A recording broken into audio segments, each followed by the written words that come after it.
ਹਾਂ ਪਰ ਇੱਕ ਗੱਲ ਦੱਸਾਂ, ਭੀੜ ਨਾ ਇਕੱਠੀ ਕਰੀ ਬਹੁਤੀ, ਸਮਝੀ? ਜਮਾ ਸਮਝ ਗਈ। हाँ समझ गए ताई। शाबाश है दियोरा, शाबाश है तेरे हैं साइया भाभी ना ते बधाइयां मंगो ताई ना।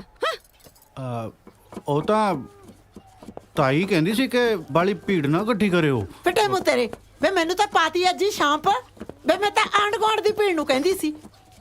ਭਾਬੀ ਤਾਂ ਤੇਰੀ ਸਕੀ ਐ, ਇਹਦਾ ਤਾਂ ਹੱਕ ਹੀ ਬਣਦਾ।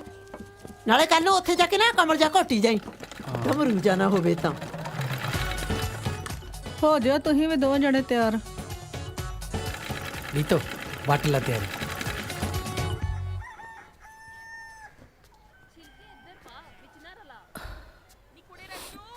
खबरदार जे मेरे पूछे बिना थे किसी चीज तू हाथ ਮੇਰ ਕਰ ਮੇਰੇ ਦਾਤੇ पटका ना ढिला कर लियो। ਸੱਚਿਆ ਪਾਤਸ਼ਾਹ वे अमरू एक लिया, ਵਾਲਾ ਰਿਸ਼ਤਾ मैं ਤੇ स्वेटर ਕਰਾ ਹੀ ठीक ਦੇ। करा।